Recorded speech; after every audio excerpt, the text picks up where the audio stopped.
The silence was the loudest sound in the apartment, especially at mealtime.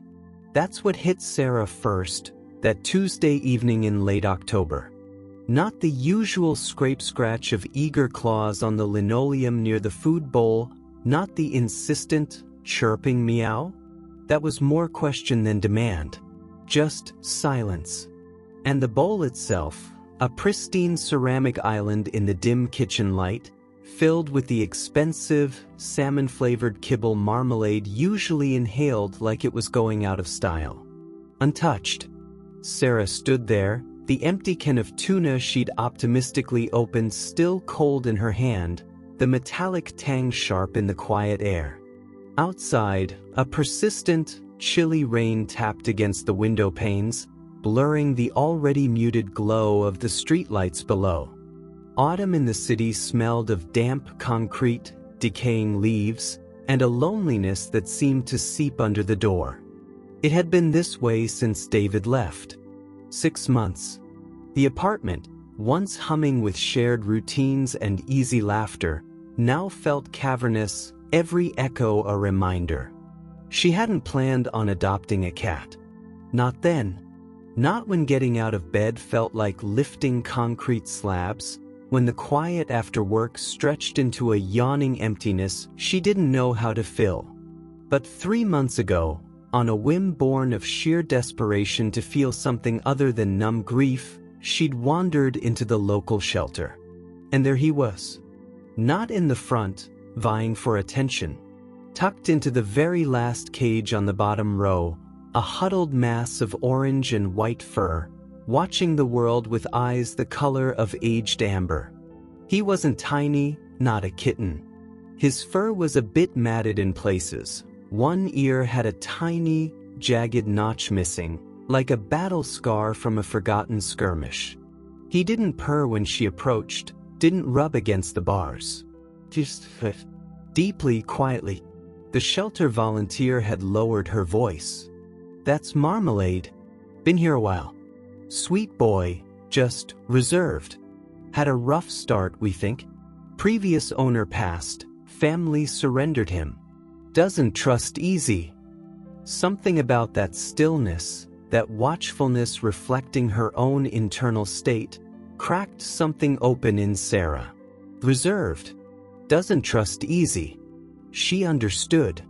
She brought him home. The first weeks were tentative. Marmalade explored the apartment with the cautious precision of a bomb disposal expert. He claimed the space beneath the armchair in the living room as his fortress, emerging only for cautious forays to the litter box and, initially, to eat. He ate with a quiet intensity, hunched low over his bowl, glancing up frequently, as if expecting the food to be snatched away. Sarah learned to move slowly, speak softly. She'd sit on the floor near his hiding spot, reading a book, letting the rhythm of her presence become familiar, non-threatening. Sometimes she'd just talk. Not about David, not about the aching hole in her chest, but about the rain, the terrible sitcom she'd watched, the price of avocados. Mundane things to fill the heavy quiet. Slowly, glacially, trust built. He started appearing on the periphery of whatever room she was in, a silent orange shadow. He'd watch her make coffee in the mornings, amber eyes tracking her movements from the kitchen doorway. He began sleeping on the rug beside her bed instead of under the chair. Once, heart-stoppingly, he jumped onto the sofa while she was curled up crying over a forgotten shirt of David's she'd found in the back of the closet. He hadn't touched her, hadn't purred. Just settled himself at the opposite end, a solid, warm presence in the gloom, his steady breathing a counterpoint to her ragged sobs. It felt monumental, like a bridge tentatively crossed. His appetite had been one constant, a small, reliable victory in Sarah's fragmented world.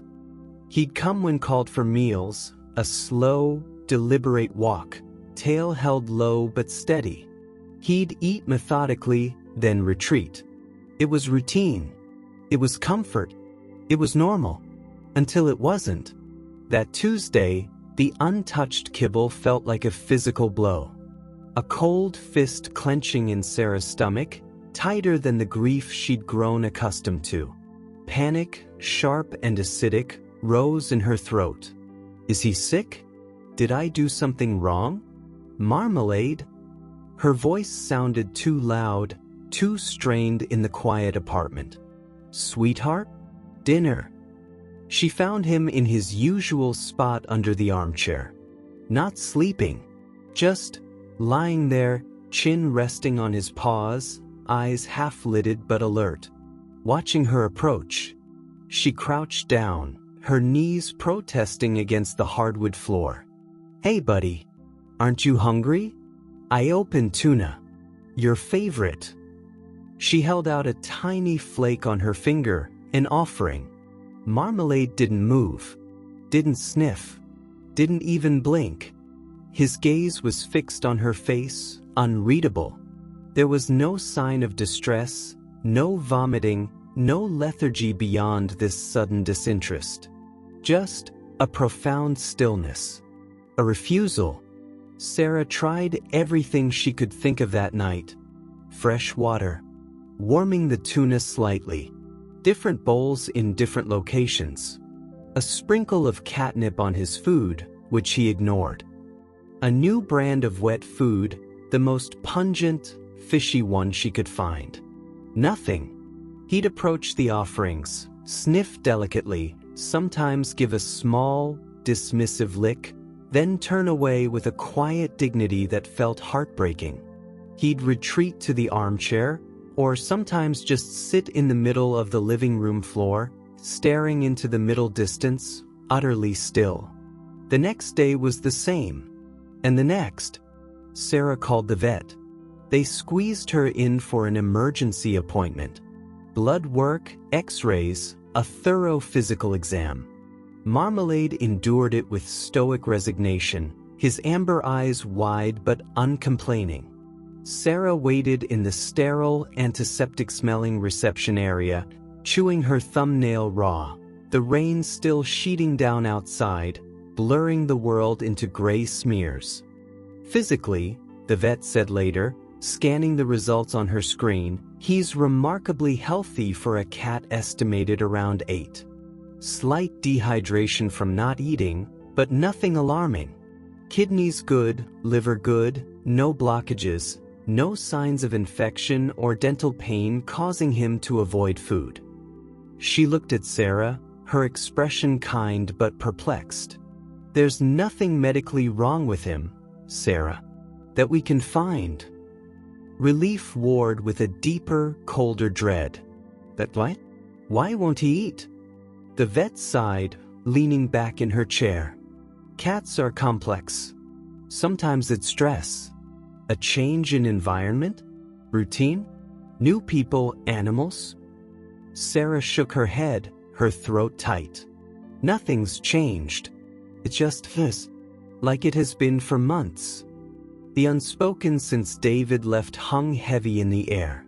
Sometimes, the vet offered gently, it can be psychological. Grief even in their own way. Or sometimes they just decide they don't like a food anymore. Or there's something environmental we're missing. A noise? The smell? Something that's spooking him around his feeding area? Sarah thought of her quiet, unchanged apartment. The spot by the kitchen door where Marmalade's bowl had always been.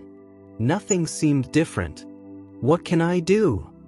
Keep trying different foods, different locations. Make sure he feels safe. Minimize stress. Try hand-feeding tiny bits. And monitor him closely.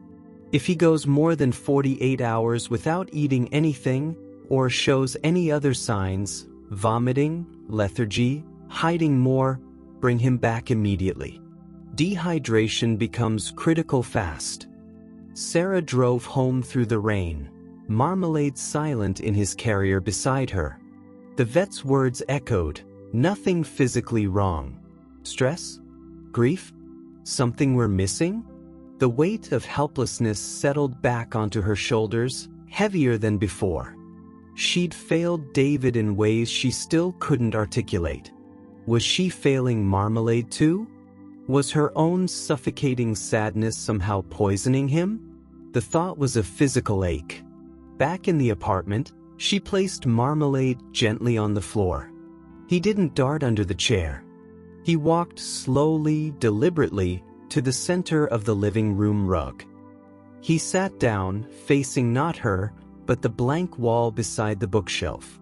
He sat perfectly still, back straight, tail curled neatly around his paws. Like a sentinel. Like he was waiting. Or watching something only he could see. Sarah watched him, the rain drumming its mournful rhythm on the glass. The untouched bowl of fresh tuna she'd placed hopefully near the kitchen mocked her. The silence wasn't just the absence of eating sounds anymore. It felt like a wall.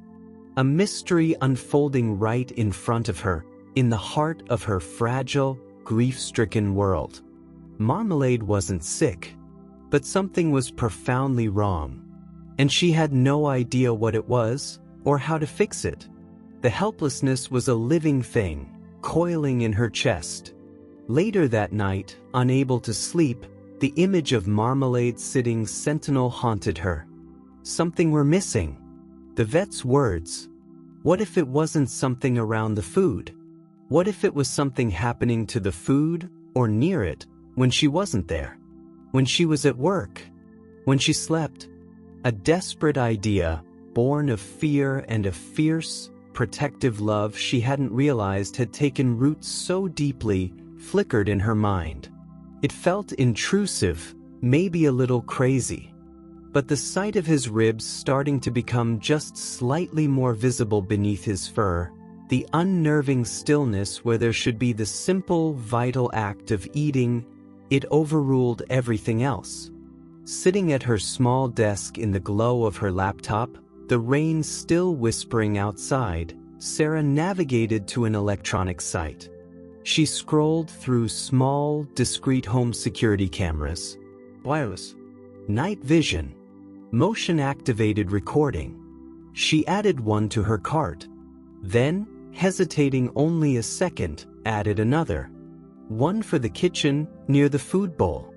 One for the living room, where he spent most of his quiet vigil hours. She clicked Purchase.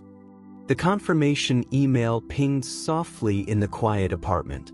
Outside, the wind rattled a loose drain pipe. Inside, Marmalade remained a silent, watchful statue on the rug, staring at the wall.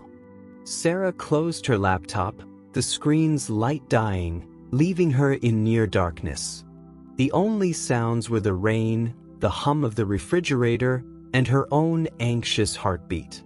She wasn't just worried about her cat anymore. She was afraid of what she might discover.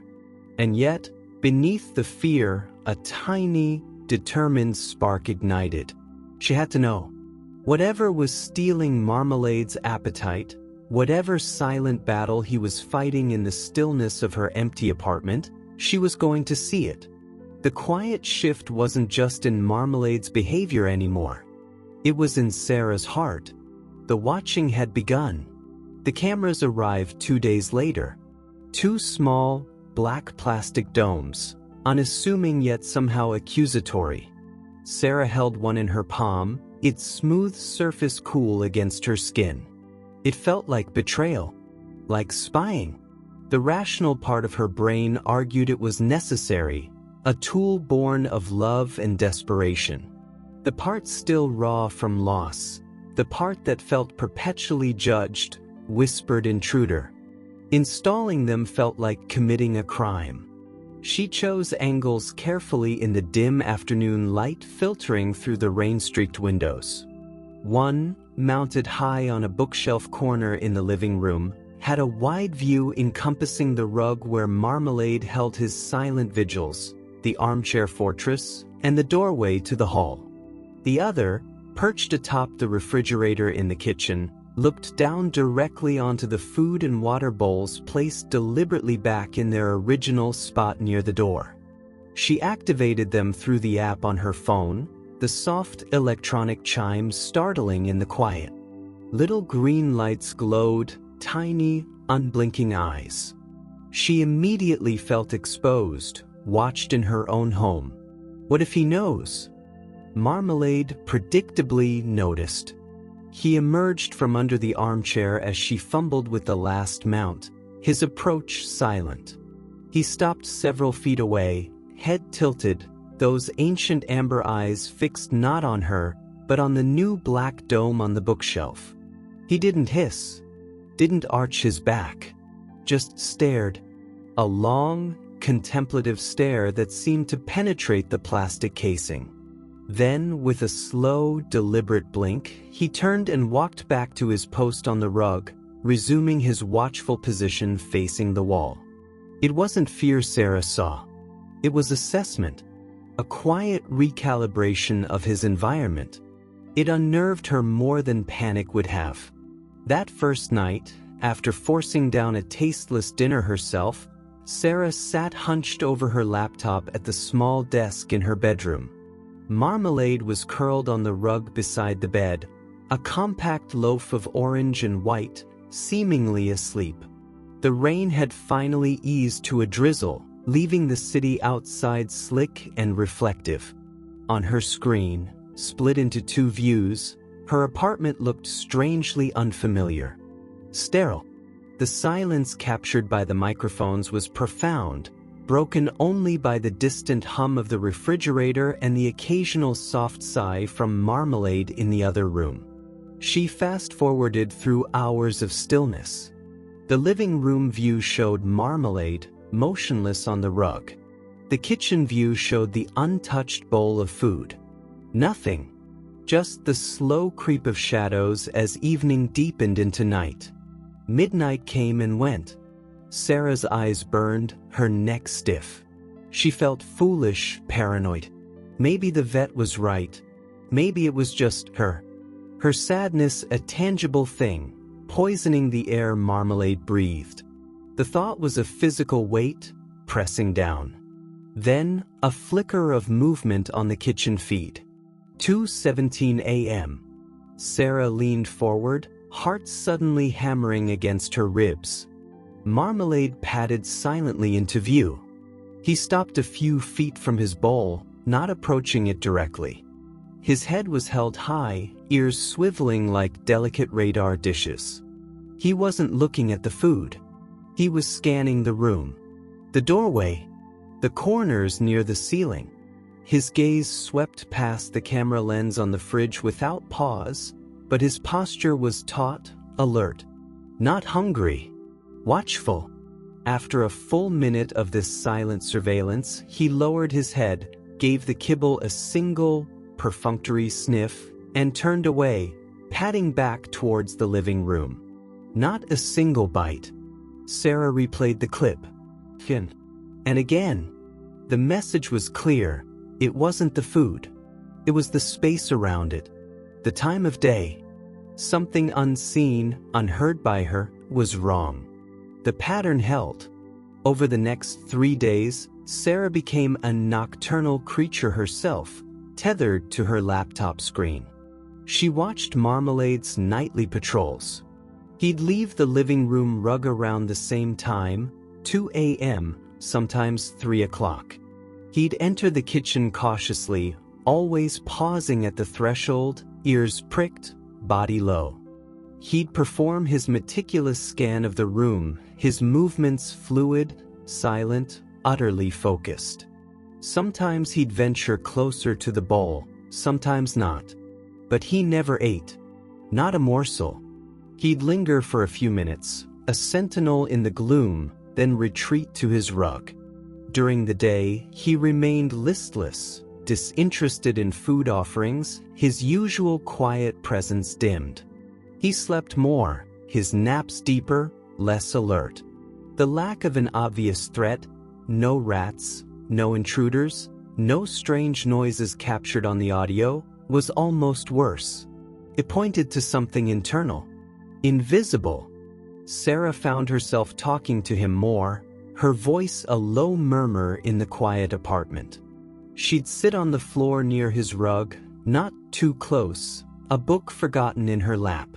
"What is it, sweet boy?" she'd whisper, watching the slow rise and fall of his breathing. "What do you see? What do you hear that I don't?"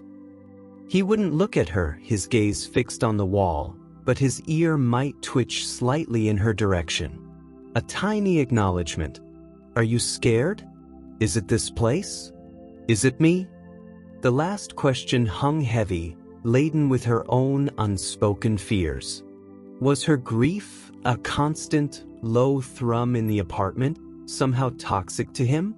Had David's absence left a hole Marmalade felt too? The idea that she was the source of his distress was a knife twist. She started changing her own routines, guided by a desperate empathy.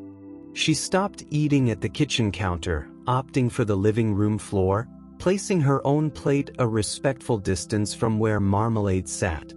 She ate simple things, crackers, apple slices, slowly, deliberately, trying to project calm. She moved his water bowl to the living room, near his rug. He ignored it. She tried feeding him there, placing tiny bits of tuna or chicken on a saucer near his paws. He'd sniff, sometimes lick his lips, but ultimately turn his head away, resuming his watch. The rejection stung, a fresh layer of helplessness. One afternoon, the rain returned with a vengeance, lashing the windows. Sarah was sitting on the sofa, wrapped in an old sweater that still carried a faint, ghostly trace of David's cologne. A wave of grief, sharp and sudden, washed over her. The kind that stole her breath, made her throat ache with unshed tears. She curled into herself, pressing her face into the worn fabric of the sweater sleeve, shoulders shaking silently. The gray light, the drumming rain, the crushing weight of loneliness, it felt overwhelming.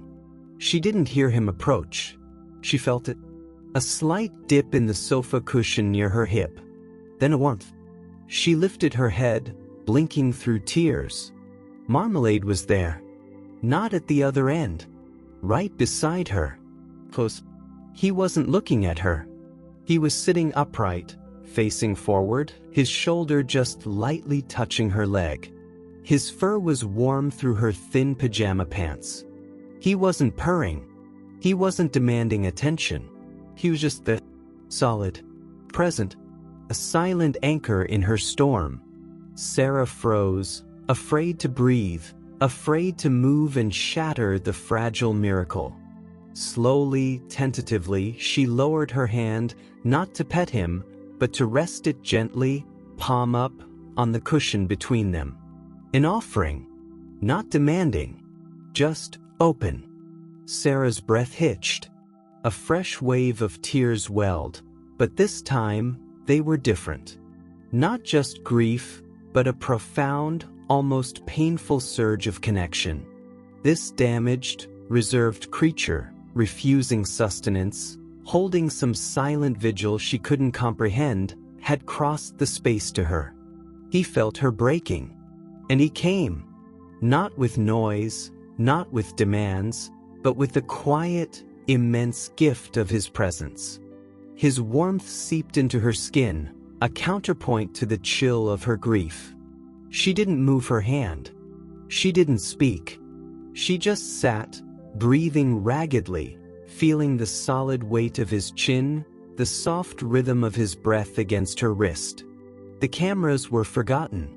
The uneaten food was a distant concern. In that silent, rain-lashed room, there was only this: a woman shattered, and a cat who chose, in that moment, to be her ground. He stayed like that for a long time, until her tears subsided, leaving her hollowed out but strangely calm. Until the worst of the storm inside her passed.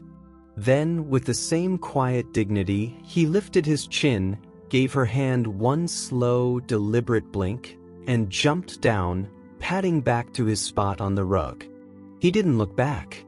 But the space where he'd been, the warmth on her skin, the ghostly pressure of his chin, it lingered.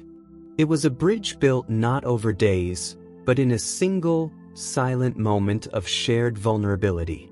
That night, reviewing the camera footage felt different. Less like a detective, more like an observer of a fragile, unfolding mystery she was now undeniably part of. She watched Marmalade's 2 a.m. patrol in the kitchen with new eyes.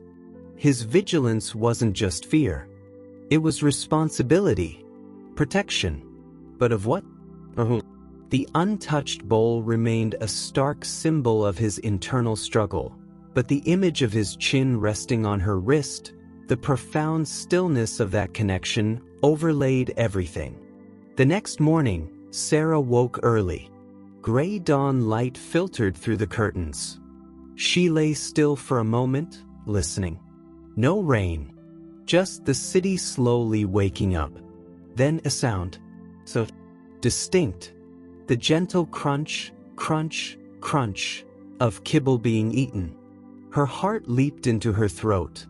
She sat bolt upright, scarcely daring to breathe. She crept to the bedroom door, easing it open a crack. Marmalade was in the kitchen, not skulking. Standing squarely by his bowl in the early morning light, head down, eating, methodically, hunched slightly as always, but eating. The rhythmic crunching was the most beautiful sound Sarah had heard in months. She watched, tears pricking her eyes again, but this time, pure, unadulterated relief.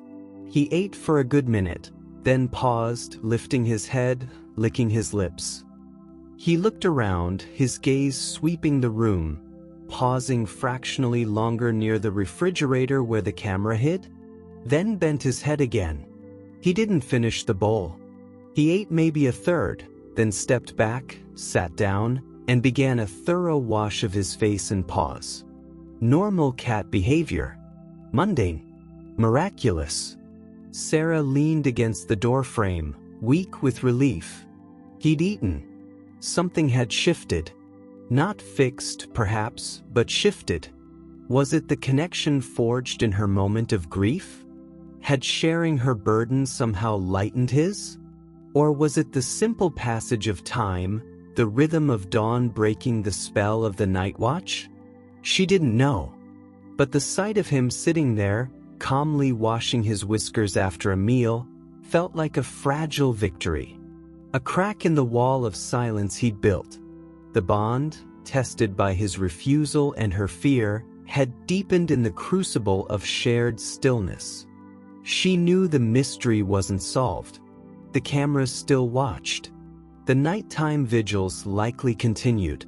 But now there was this, the sound of crunching kibble in the dawn light. The memory of warmth on her wrist. A silent promise, understood without words, that they were in this strange, quiet struggle together. The connection wasn't just building. It had become the only solid ground in a world that felt increasingly uncertain. And on that ground, however tentative, Marmalade had finally chosen to eat. The relief that flooded Sarah when she saw Marmalade eating that first dawn was like oxygen after drowning. Sweet, heady, life-giving. For a few fragile days, a tentative rhythm returned. Marmalade would eat, cautiously but consistently, only in the early morning light. Just after sunrise, before the city outside fully woke. He'd approach the bowl with that same alert vigilance, scanning the room, ears pricked, but then he'd eat. Not ravenously, but steadily. Enough. Sarah watched, hidden in the doorway or through the camera app on her phone during her commute, her heart unclenching a fraction each time she heard the crunch of kibble. She stopped the desperate food experiments. The expensive salmon kibble stayed. The bowl remained in its spot by the kitchen door. A fragile truce. She began reviewing the overnight footage less obsessively, clinging to this small victory.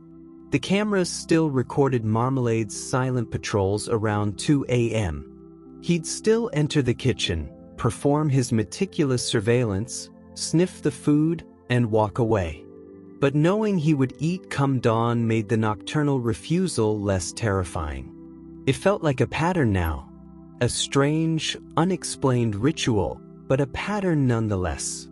Sarah started sleeping a little deeper, the crushing weight of helplessness lifting slightly.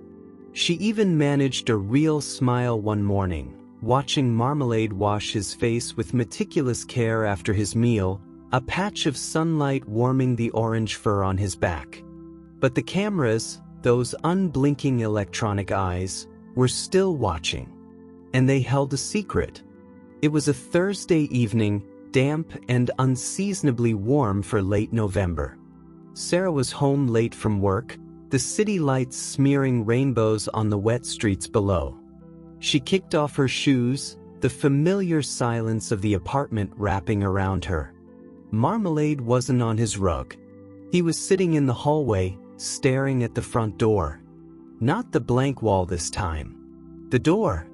His posture was rigid, tail tucked tightly against his body. A low sound vibrated in his chest, too quiet to be a growl, more like a tense hum. "Hey buddy," Sarah said softly, approaching slowly. "What's got you spooked?" He didn't flick an ear. Didn't blink. His entire focus was laser-locked on the door. Sarah listened. Traffic sounds, muffled voices from the street, the drip of a faucet in the kitchen, and then she heard it. Faint, but distinct. The rhythmic thump, thump, thump of bass from the apartment next door. New neighbors had moved in a week ago. Young, seemingly nice enough in the brief hallway encounters, but clearly fond of loud music in the evenings. "It's just the neighbors, Marmy," Sarah murmured, crouching down near him. Annoying but harmless. He ignored her. The low hum continued. Sarah felt a prickle of unease. This wasn't his usual watchful stillness. This was tension. Fear even. She reached out slowly to touch his back, hoping to soothe. The moment her fingers brushed his fur, he startled violently, leaping sideways with a sharp hiss, fur bushed out. He didn't run, just crouched low in the hallway shadows, eyes wide and wild, fixed back on the door. The hiss wasn't directed at her, Sarah realized with a jolt. It was aimed at the door. At the noise beyond it. "Hey, sweetheart," she breathed, withdrawing her hand, her own pulse quickening. "It's okay. I'm sorry." She stood up slowly, giving him space. The bass thumped on, oblivious. Marmalade remained frozen, a statue of feline anxiety. Sarah retreated to the living room, leaving the hallway light off, trying to project calm she didn't feel. It took nearly an hour for the music next door to stop, and another hour after that for Marmalade to finally slink back to his rug, though he remained alert, ears swiveling towards the shared wall. That night, Sarah reviewed the footage with renewed intensity, focusing on the time before she got home. The living room camera showed Marmalade's usual vigil on the rug, facing the wall, but then, around 6 p.m., his head snapped up. Ears flattened. He stared, not at his usual wall, but towards the hallway, towards the front door. He didn't move from the rug, but his entire body tensed. He stayed like that, rigid, until the timestamp showed Sarah's arrival home. The camera's audio, usually capturing only faint ambient sounds, had picked up the faintest rumble of the bass starting next door, coinciding exactly with Marmalade's reaction. "He heard it before I did," Sarah thought, a chill creeping down her spine. He knew it was coming. The next morning, Marmalade ate, but hesitantly. He paused more frequently during his meal, lifting his head to stare towards the hallway, ears twitching. The shadow of the neighbor's music, even in its absence, seemed to linger for him. Then the pattern deepened, became stranger. 2 nights later, reviewing the footage from the previous night, Sarah noticed something she'd initially skimmed over.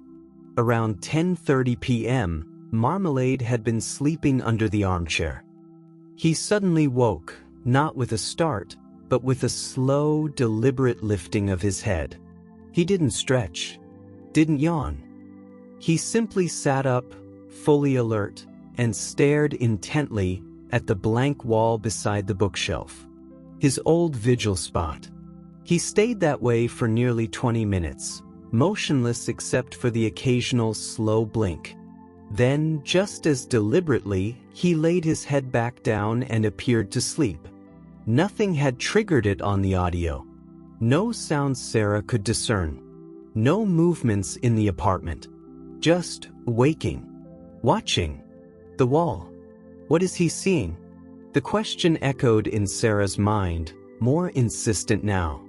Was it the neighbor's noise vibrating through the walls? Some frequency only he could hear? Or was it something else? Something remembered? The wall he stared at was shared with the neighboring apartment too. The new neighbors. A seed of suspicion, cold and unwelcome, took root. Was it just noise sensitivity? Or was there something specific about that wall? About the neighbors? She remembered the jagged notch in Marmalade's ear, the shelter volunteer's vague, rough start. Had noise been part of it? Aggression? Her mind conjured images of shouting, slammed doors, chaos in another home, another life. Was he waiting for it to start again? Guarding against an echo of past trauma? The next twist came not from the cameras, but from Marmalade himself. Sarah was in the kitchen on Saturday morning, washing dishes. Sunlight streamed in, warm and hopeful. Marmalade was on his rug, soaking it in. Sarah hummed softly, a habit she'd lost after David left, but found returning in these small moments of peace. She turned off the faucet, reaching for a towel. As she turned, she froze. Marmalade was no longer basking. He was standing, facing the blank wall. Not sitting sentinel. Standing. His back was slightly arched, not aggressively, but with a strange tension. His tail was held low, but the tip twitched erratically. And he was making a sound. A low, rhythmic chirp. Not his usual questioning meow. This was different. Softer. More conversational. Urgent. It sounded almost like he was talking to the wall. Chirp, chirp, chirp. Sarah held her breath, the damp towel forgotten in her hands. He took a step closer to the wall, still chirping softly, his head tilted. He stretched his neck forward, sniffing intently at the baseboard where the wall met the floor. Then he did something utterly bizarre. He lifted a paw, not to scratch, but placed it gently, almost reverently, flat against the wallpaper. He held it there for a moment, chirping again, softer now. Then he lowered his paw, sat down abruptly, and began washing his face with intense concentration, as if erasing the moment. Sarah's mind raced. That wasn't fear. That wasn't aggression. That looked like recognition, communication, attempted communication, with a wall. The absurdity warred with a profound unease. Was he hallucinating? Was there something physically wrong with him the vet had missed? A neurological issue? Or was there something in the wall? Something alive? But the cameras had shown nothing. No scurrying, no sounds. Later that day, driven by a compulsion she couldn't ignore, Sarah found herself kneeling where Marmalade had placed his paw. The wallpaper was old, slightly textured. She ran her fingers over it, pressed her ear to the cool surface. Silence.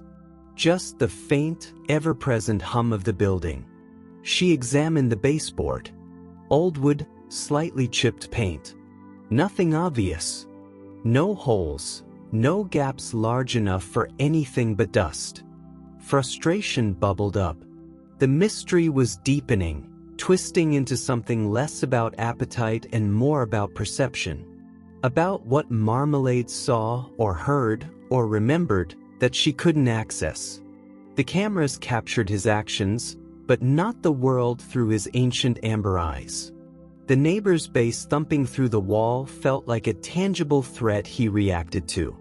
But the silent vigil, the chirping at nothing, that felt like a door opening onto something far stranger, far more unsettling. Was her cat grieving an invisible presence? Reacting to ghosts of his past? Or was he simply unwell in a way no scan could detect? That night, the tension reached a new peak.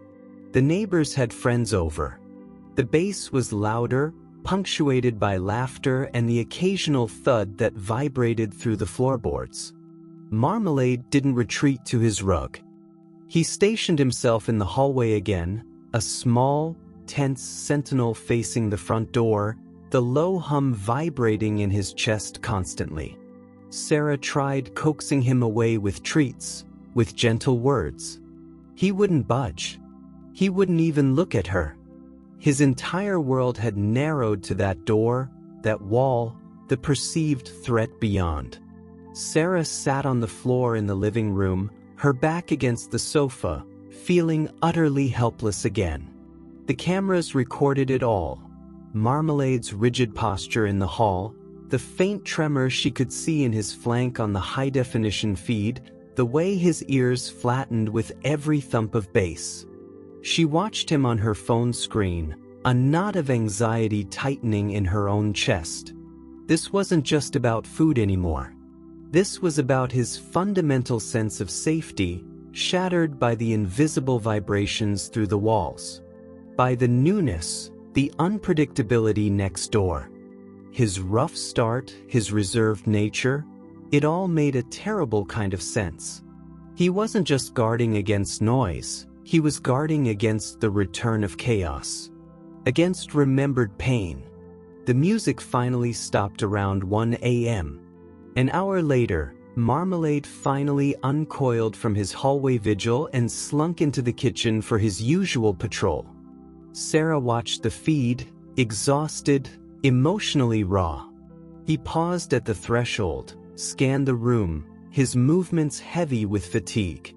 He approached the bowl, sniffed, and then, instead of turning away, he lowered his head. And ate. Not much. A few bites. But he ate. At 2:30 a.m., in the oppressive quiet after the storm of noise. Sarah stared at the screen, tears welling, not of relief this time, but of a confused, aching empathy. He'd eaten because the threat had passed?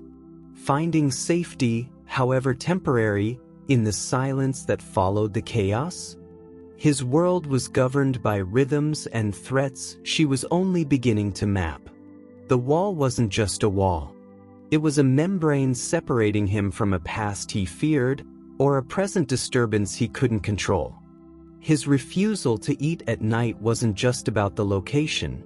It was about his state of hypervigilance, the invisible battle he fought against the ghosts and vibrations only he perceived. The cameras had given her a view, but not understanding. They'd shown her the what, but the why remained shrouded in the private landscape of Marmalade's history and senses. The mystery had shifted. It wasn't just why won't he eat anymore. It was what is he protecting us from?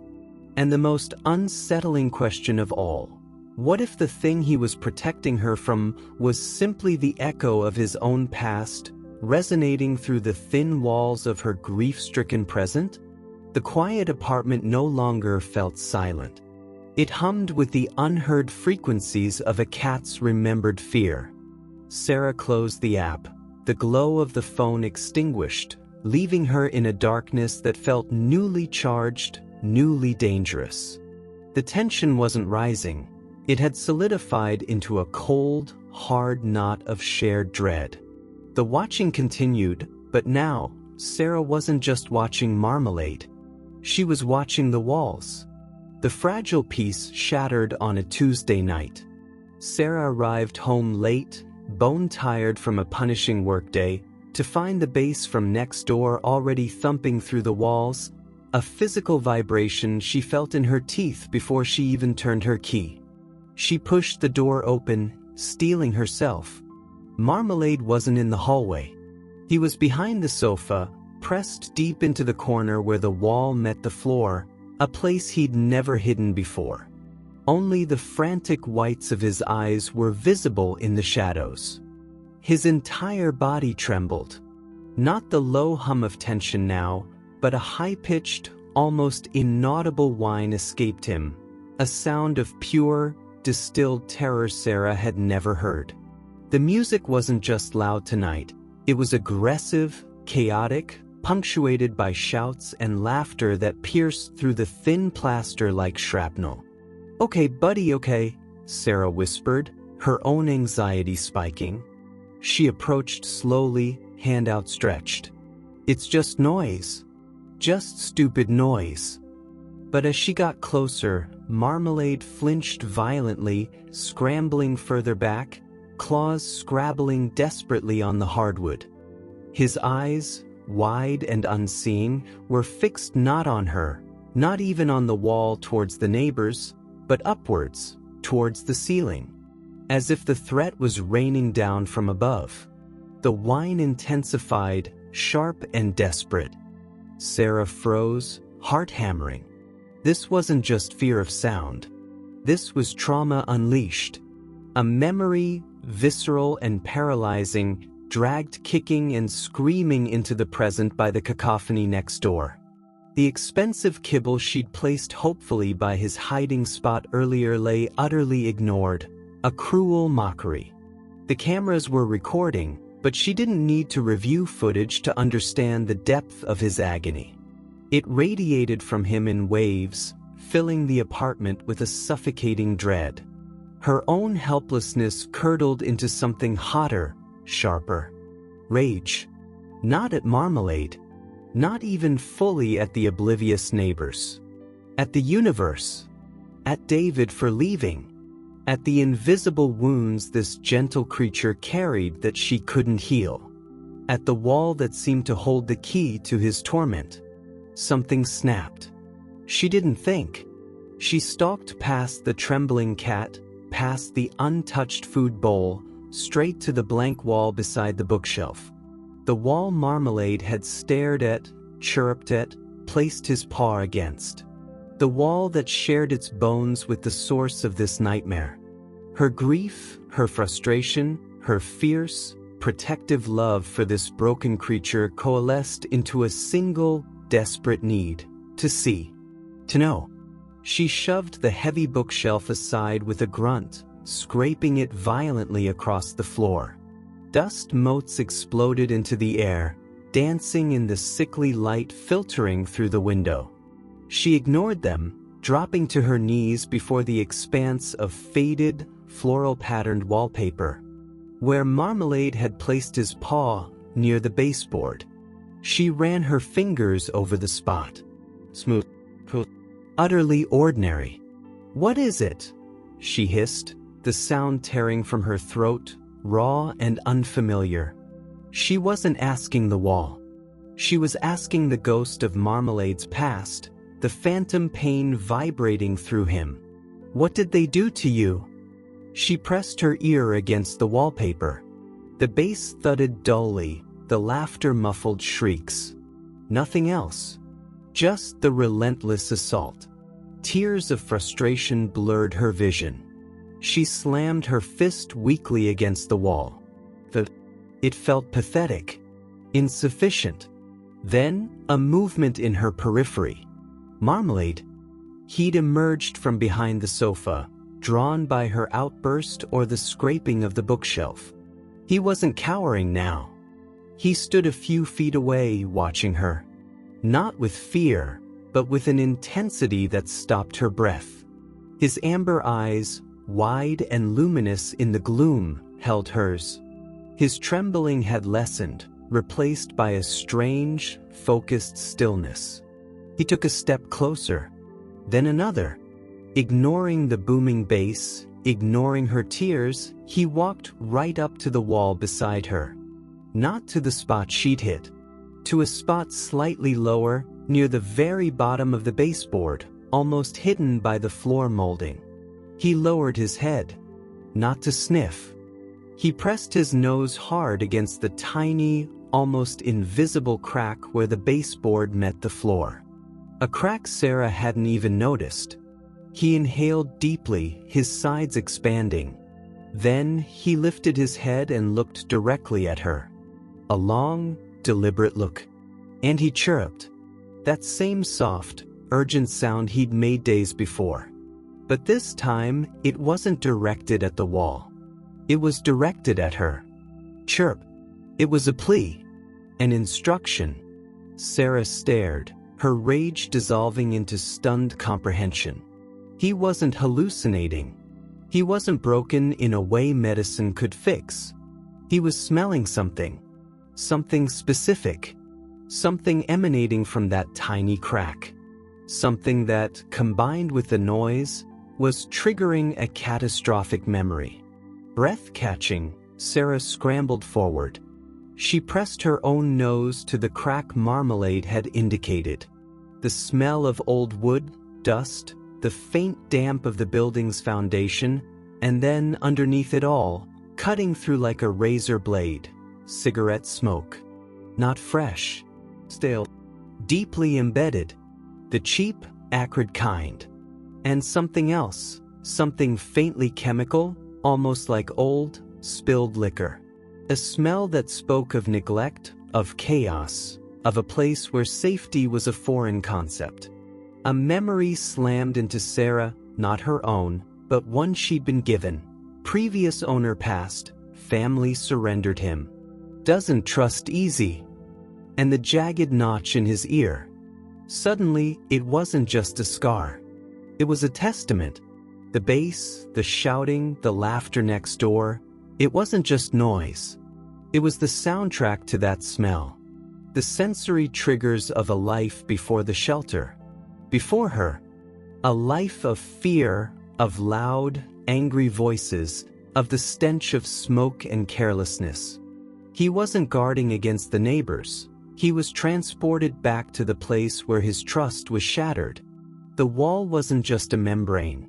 It was a conduit for a ghost smell, resurrected by the vibrations shaking the building's old bones.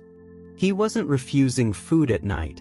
He was trapped in a past where eating might have been interrupted by violence, where vigilance meant survival. The revelation didn't come as a thought. It came as a physical collapse. The strength drained from Sarah's limbs. She slid down the wall, her back scraping against the rough wallpaper, landing hard on the dusty floor. The dam holding back 6 months of grief, the helplessness over Marmalade, the sheer weight of carrying so much unseen pain, both hers and his, finally burst. Sobs racked her body, violent and uncontrollable. Not delicate tears, but great, heaving gasps that tore from her chest, raw and ugly. She buried her face in her hands, the smell of dust and stale smoke filling her nostrils, the bass a relentless drumbeat to her breakdown. She cried for David, for the hollow apartment, for the relentless loneliness.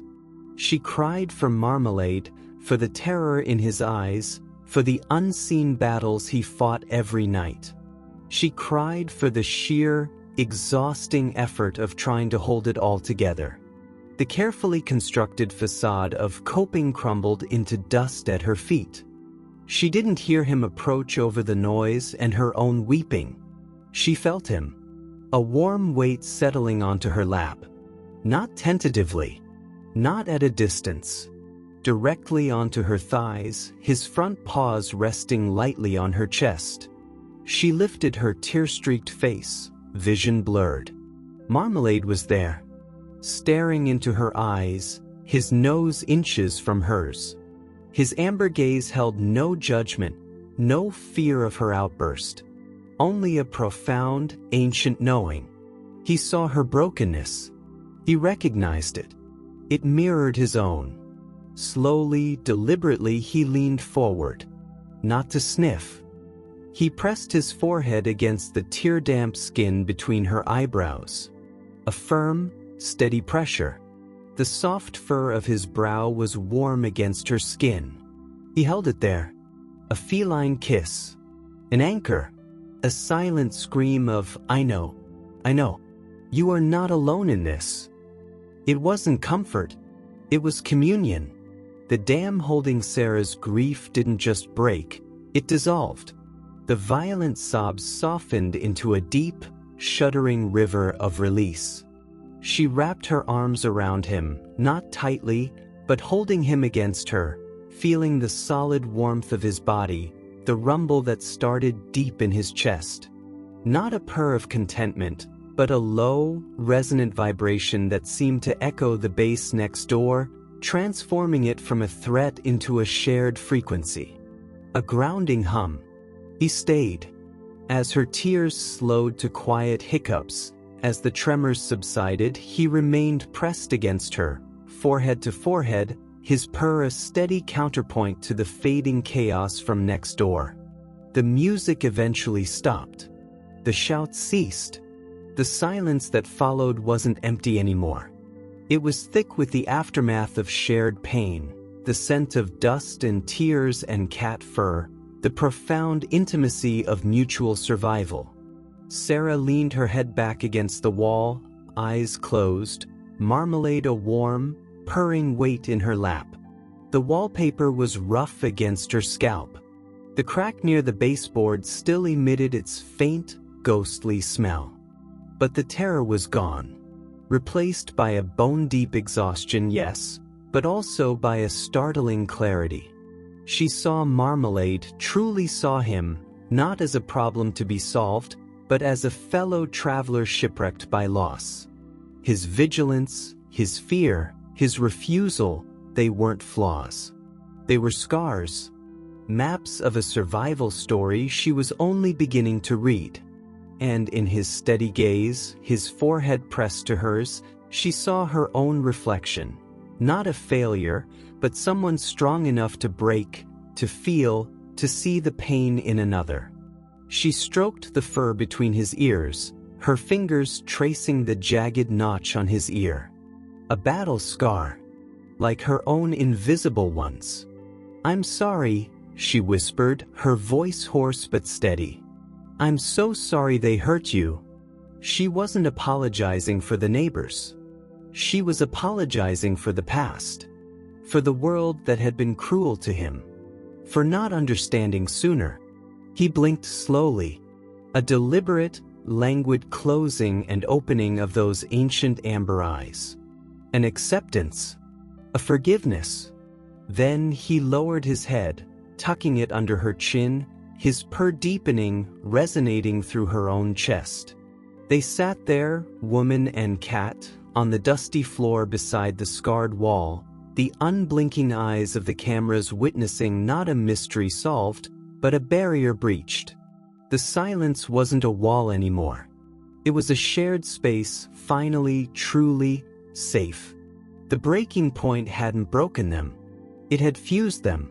The raw, aching connection wasn't an end, but a beginning, forged in the shared language of grief, recognized in the touch of a forehead, and echoing in the deep, healing hum that filled the space where terror had lived. The vigil was over. The watchfulness could rest. For now. The silence after the storm wasn't quiet. Not really.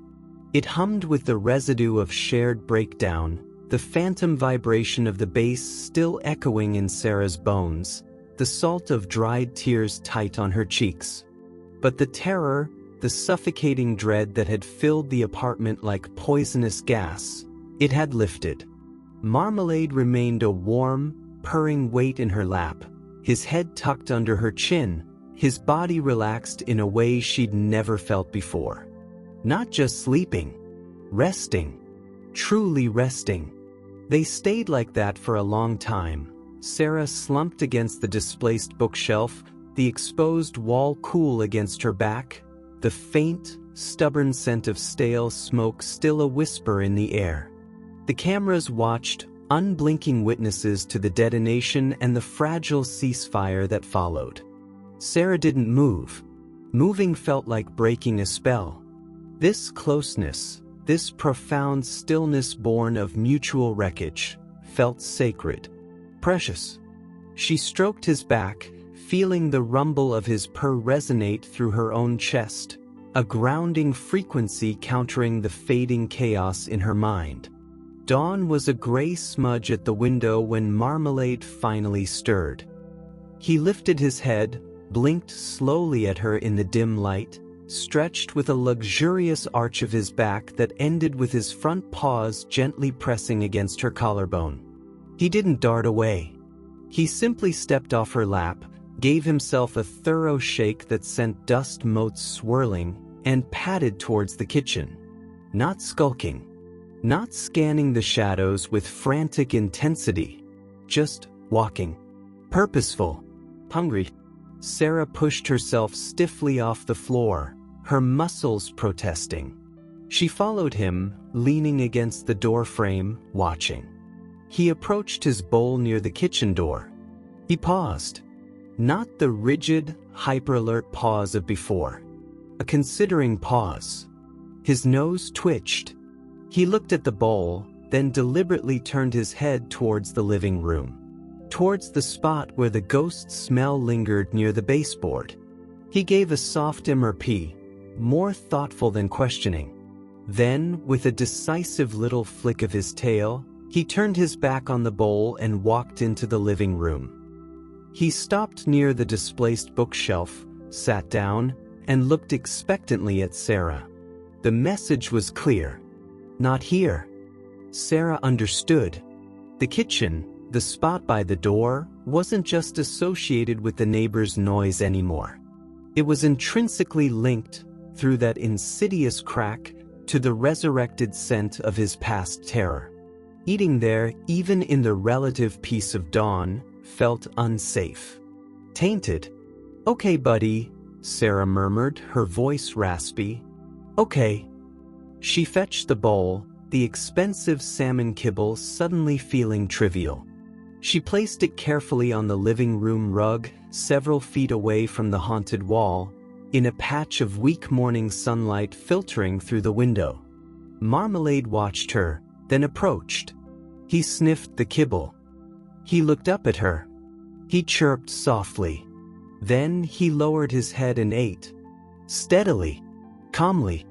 His body language was loose, his ears relaxed. The simple act of eating in this new location felt like a declaration. A reclaiming of safety on his own terms.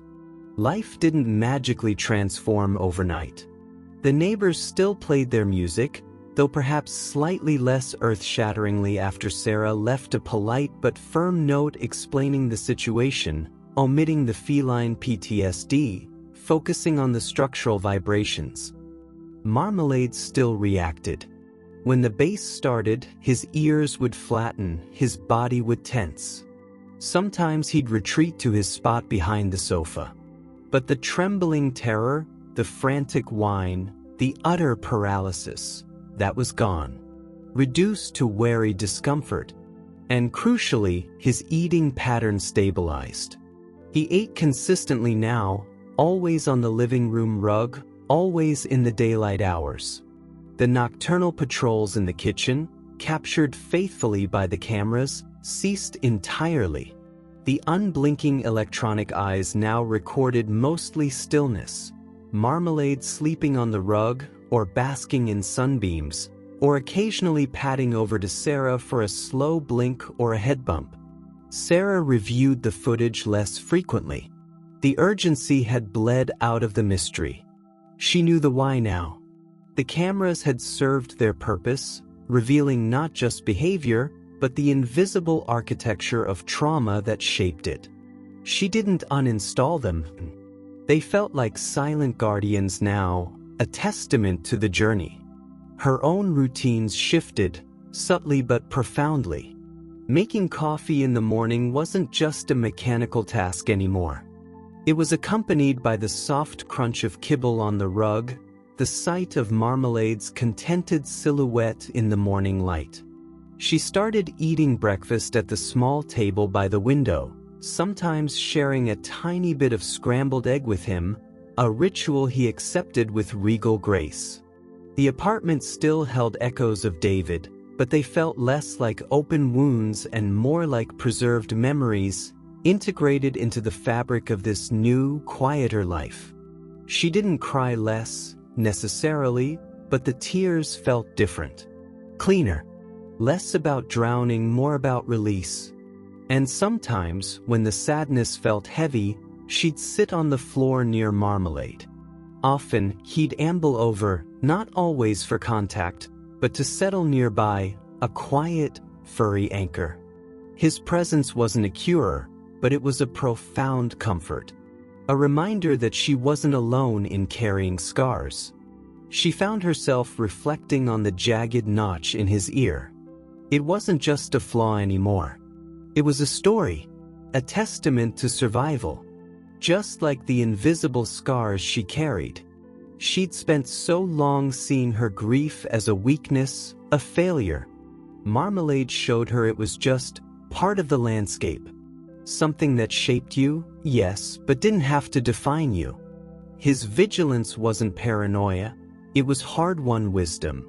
His initial refusal to trust wasn't coldness, it was self-preservation. Seeing the world through his amber eyes, understanding the triggers carried on sound and scent, had cracked open her own empathy. She started noticing things she hadn't before. The way sunlight dappled the floor in the afternoon, the comforting smell of rain on hot pavement, the intricate pattern of Marmalade's fur as he slept.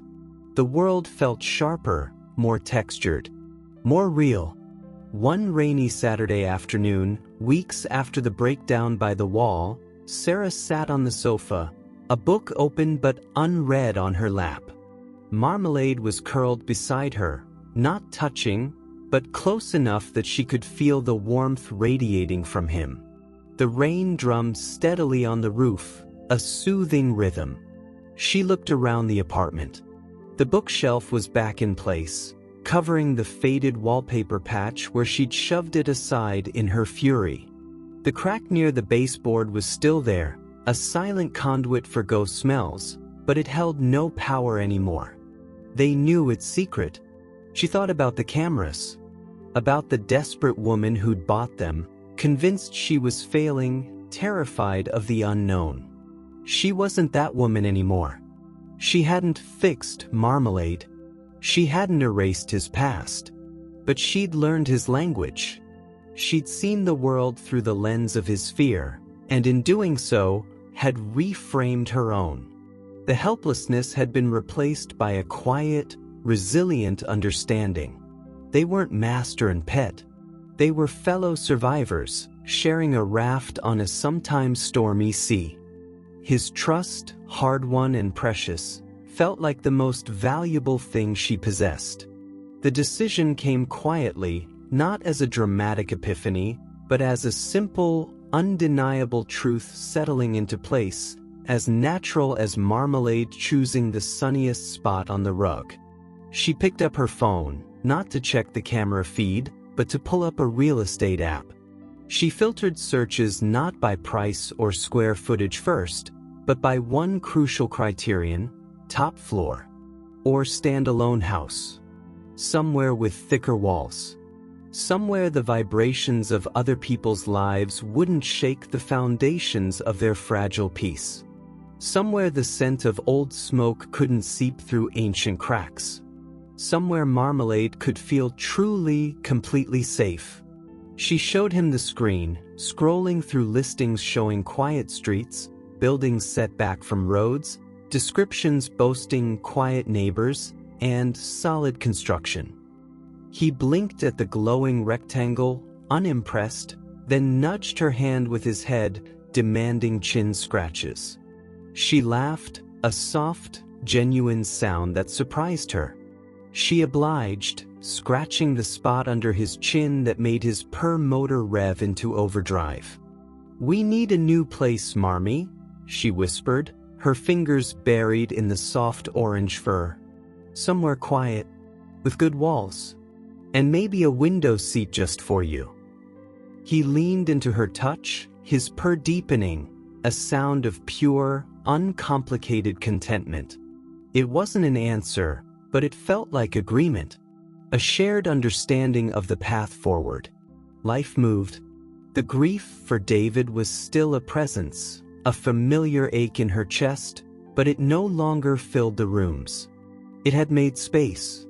Space for the rhythmic crunch of kibble on a rug in the morning sun. Space for the weight of a cat settling beside her while she read. Space for the quiet purr that vibrated through the stillness. Space for the faint, stubborn smell of the past, acknowledged but no longer feared.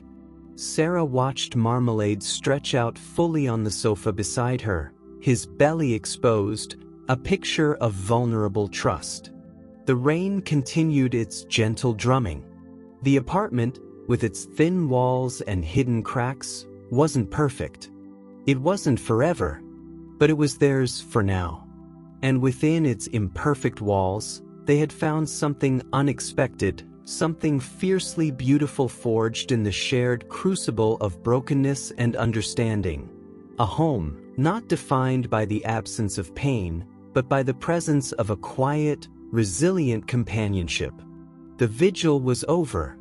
The watchfulness remained, but it was softer now, a gentle awareness, not a shield against an imminent storm. They were safe. Together.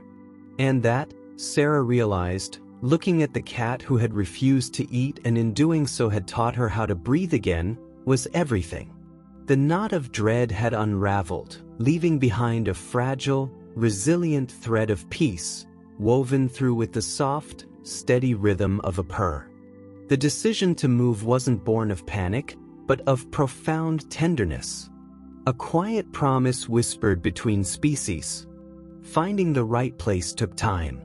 Sarah wasn't just looking for walls. She was searching for silence, for stability, for a sanctuary built on bedrock, not the trembling memories held in plaster and laugh. Weekends became pilgrimages to view apartments and small houses, Marmalade waiting patiently, or occasionally indignantly, in his carrier in the back seat, his amber eyes taking in the blur of new streets through the mesh window. Sarah learned to read the subtle flick of his ears, the tension in his shoulders, as they stepped into potential new spaces. A low ceiling that seemed to press down? A faint hum from nearby traffic? A shared wall that felt too thin? She'd feel the subtle stiffening in the carrier beside her, a silent veto. His comfort wasn't negotiable, it was the blueprint. The cameras watched over their old life, recording the quiet rhythm of their final weeks in the apartment. Marmalade slept more deeply on his living room rug. He explored higher vantage points, the back of the sofa, the windowsill, surveying his domain with a calm curiosity instead of wary surveillance. He still startled at sudden loud noises from the hall, but the full-body terror, the desperate hiding, never returned. The haunted corner near the bookshelf held no power. Sometimes he'd even nap there, bathed in afternoon sun, oblivious to the faint, ghostly scent that had once been a siren call to dread. Sarah watched the feed sometimes, not with anxiety, but with a quiet awe.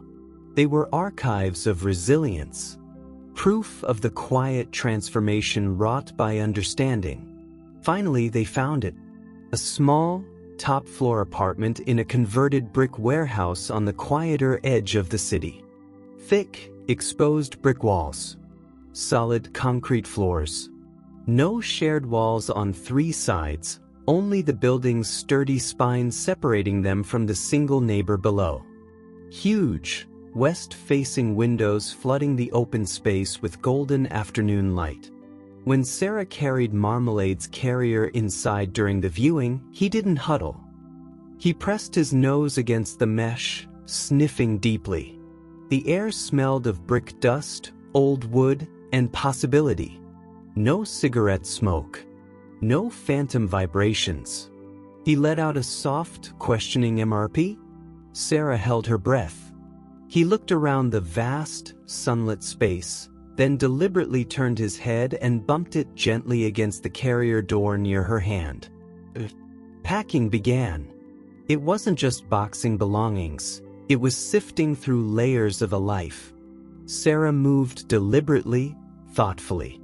David's clothes, carefully stored, were donated to a shelter, a final, gentle release. Books were sorted, some packed, some set free to new readers. The worn sofa, witness to tears and purrs, would stay. It felt right to leave it behind, a marker of the life they were moving on from. One gray afternoon, Sarah tackled the small, cluttered desk in the corner of the living room, the command center of her vigil. Bills, old notebooks, tangled charging cables. And there, tucked behind a stack of forgotten printer paper, she found it. The sturdy cardboard folder the shelter had given her when she adopted Marmalade. She'd glanced at it once, months ago, registering only his estimated age, vaccination dates, and the stark notation, owner deceased. Surrendered by family. Behavioral notes, reserved. Slow to trust. She'd filed it away, overwhelmed by the new responsibility and her own grief, never delving deeper. Now, sitting cross-legged on the floor amidst half-filled boxes, dust motes dancing in the weak light, she opened it. The familiar details were there. But beneath the intake sheet, clipped together, were a few photocopied pages she hadn't noticed before. Transfer records. From another shelter. One across the city, months earlier. Her breath caught. Why hadn't she seen this? Why hadn't she asked? Guilt, sharp and familiar, pricked at her. She'd been so consumed by her own pain, she'd accepted the bare minimum about his past. She unfolded the slightly crumpled photocopies. The first page was sparse. Intake date. Description: * domestic short hair, M/N, orange/white, approximate 7 years, notch left ear. Scratched, underweight. * owner information was a single, heartbreaking line. Found deceased in residence by landlord. Cat locked in bathroom. No known family contact. Estimated duration alone. Unknown. Possibly days. Sarah's hand flew to her mouth. Locked in a bathroom. Alone. With his person gone. The image was a physical blow. Marmalade, trapped in that small, echoing space, with silence descending after the finality of death. No wonder walls held such terror. No wonder silence could be so loud. The next page was the behavioral assessment from that first shelter. The notes were clinical, but the picture they painted was vivid, agonizing. Extreme fear response to loud noises, shouting, banging. Hides persistently. Refuses food for first 72 hours. Aggressive when cornered, scratched handler, see incident report. Then, a later note, * slowly responsive to quiet female handler. Ate when hand-fed in isolated, quiet room. Allowed brief touch after 10 days. * and finally, the transfer note, requires extremely low-stress environment. Not suitable for adoption floor. Transferred to Hope Street Shelter for specialized quiet housing. Sarah sat very still. The dust mote swirled. The radiator hissed softly. Marmalade was asleep on his rug, a safe distance from the packing chaos, his sides rising and falling peacefully. She looked from the clinical words, found deceased, locked in bathroom, extreme fear, scratched handler, to the gentle creature softly snoring on the rug. The jagged notch in his ear wasn't just a scar. It was a desperate lash of terror in a locked room. His initial refusal to eat wasn't stubbornness. It was the echo of days spent alone with death, food meaningless in the face of such loss. His vigilance wasn't paranoia. It was the learned necessity of a creature who knew safety could vanish in an instant, sealed behind a door. The revelation wasn't a shock. It was a deep, resonant confirmation.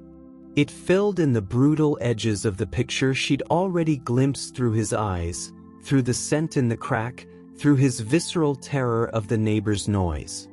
It explained the depth of his trauma, the sheer magnitude of the trust he'd eventually, miraculously, placed in her. He hadn't just been surrendered after an owner's death. He'd been discovered too late, imprisoned with grief and fear.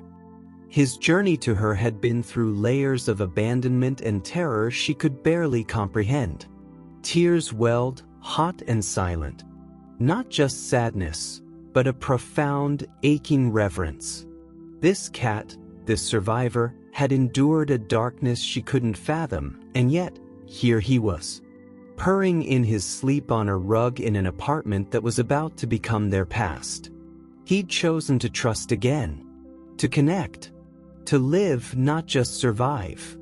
She carefully refolded the papers, the cheap photocopy paper rough under her fingers. This wasn't just a record, it was his testament, his final gift to her, revealed only now, as they prepared to leave the place where his ghosts had walked the walls. It wasn't a gift of joy, but of understanding so deep it bordered on sacred. It cemented the unspoken bond between them. They weren't just fellow travelers. They were both survivors of rooms that had become tombs, hers metaphorical, his horrifyingly real. Sarah tucked the folder carefully into a box marked important. Not to dwell on the pain, but to honor the journey. To remember the darkness he'd walked through to find the light beside her.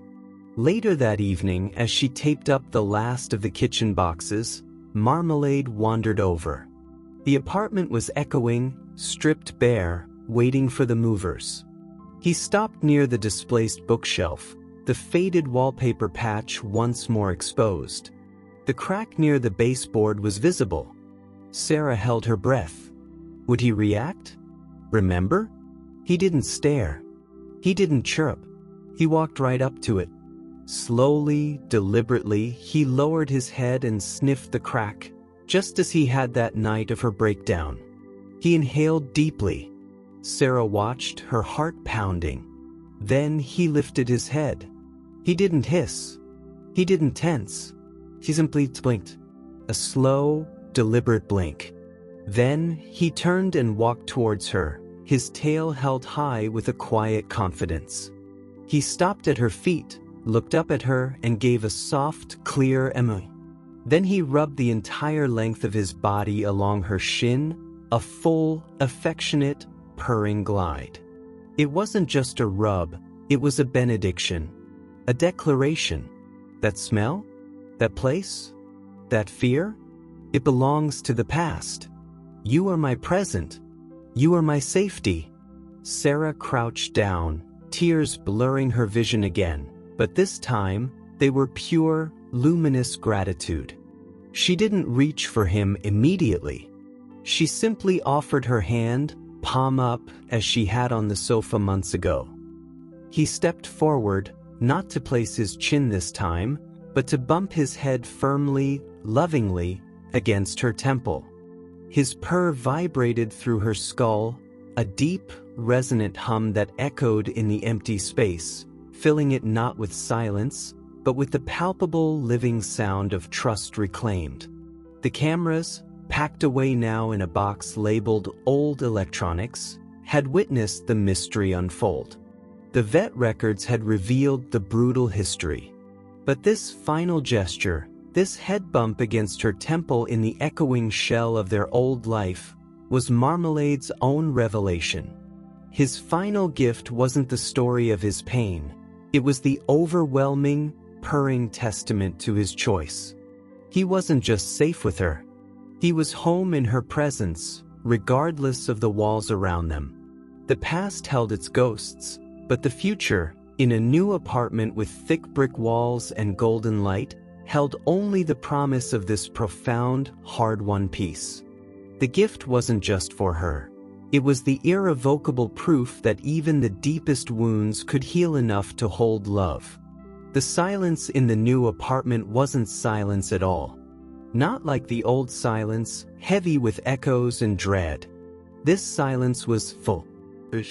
It hummed with the quiet pulse of the city far below, a distant, soothing murmur like a river flowing over stones. It breathed with the soft sigh of air moving through the high, open space. It settled, thick and comforting, into the exposed brick walls that drank sound instead of amplifying it.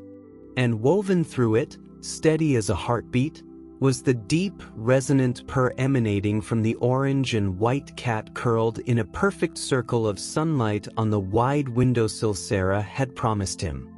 Moving day had been a blur of boxes, echoing footsteps, and the low rumble of the moving truck. Marmalade had spent it safely sequestered in the pristine bathroom of the new apartment, a space chosen for its lack of hiding spots and the reassuring solidity of its concrete walls. Sarah had visited him often, bringing water, a familiar blanket, and whispered reassurances. He hadn't cowered. He'd watched her with wide, alert eyes, taking in the new scents clinging to her clothes, brick dust, fresh paint, possibility. When the last box was hauled in and the movers departed, leaving behind a cavernous space filled with stacked cardboard mountains, Sarah had opened the bathroom door. He'd emerged cautiously, not with the bomb squad precision of his arrival at the old apartment, but with the measured curiosity of an explorer. His nose worked overtime, whiskers twitching furiously. He sampled the cool touch of the concrete floor, the rough texture of an exposed brick pillar, the unfamiliar smoothness of the new area rug. He ventured towards the towering windows, drawn by the late afternoon sun pouring in, turning the dust motes into dancing gold. He stopped a foot away, tilting his head, mesmerized by the sheer scale of the view, rooftops stretching towards the horizon, the sky painted in hues of orange and lavender. Then, with a decisive little hop, he'd claimed the windowsill. He'd sat there, a miniature sphinx silhouetted against the vast sky, watching the city lights begin to prick the twilight, and hadn't moved for hours. He hadn't eaten yet, but the rigid tension, the hypervigilance, was absent, replaced by a profound, watchful calm. Sarah unpacked slowly, deliberately, letting the space dictate where things belonged. The old kitchen table found its place bathed in morning light near the windows. Her reading chair nestled into a corner formed by two sturdy brick walls. The familiar comfort of her quilt was draped over the back of the new, plush sofa. She didn't rush. She breathed. She listened to the new sounds, the deeper hum of a more modern refrigerator, the satisfying thunk of the solid core front door closing, the absolute absence of thumping bass or muffled arguments through the walls. The air smelled clean, of plaster and brick and the faint, green scent of the small potted fern she'd placed on the windowsill beside Marmalade's domain. It was on the third morning, as Sarah sat at the table with her coffee, watching the sunrise paint the brick walls in shades of rose and gold, that she heard it. The gentle, rhythmic crunch, crunch, crunch, of kibble. Not from a bowl placed in a specific, trauma-proof location, but from the bowl she'd simply set down on the new kitchen floor the night before, near the water dish, in a spot that felt logical, unburdened by history. Marmalade was eating, standing squarely, relaxed, tail held in a gentle curve. He paused, lifted his head to look out the window at the waking city, licked his lips thoughtfully, then bent his head again. No frantic scanning of the room. No hesitation. Just eating. In the kitchen. Like it was the most natural thing in the world. Sarah closed her eyes, the warmth of the coffee mug seeping into her hands, the sound of his eating washing over her like a benediction. This wasn't just a cat consuming food.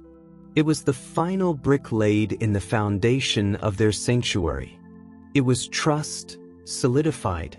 It was the past acknowledged, but no longer holding the present hostage.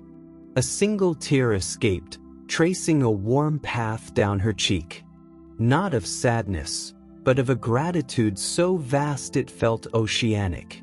The old cameras, packed away in a box marked Old Life, remained silent. There was no need for surveillance here. The mysteries had been solved, not through technology, but through the messy, painful, beautiful language of shared vulnerability and fierce, protective love. The story wasn't about why a cat wouldn't eat.